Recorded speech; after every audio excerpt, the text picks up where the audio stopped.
بنا کتابوں کے جو علم سیکھا جائے اسے زندگی کہتے ہیں۔ مضبوط لوگ خاموش رہتے ہیں، کسی سے شکایت نہیں کرتے۔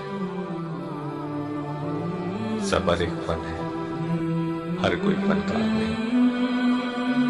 صبر کی ایک بات بہت اچھی ہے، جب آ جاتا ہے تو کسی کی طلب نہیں رہتی۔ صبر کرنا اور قدر کرنا نصیب والوں کے حصے میں آتا ہے۔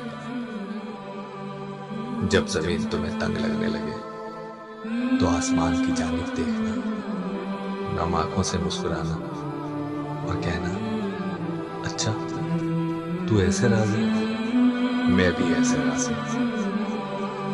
جو شخص صبر کی سواری پر سوار ہوتا ہے وہ کامیاب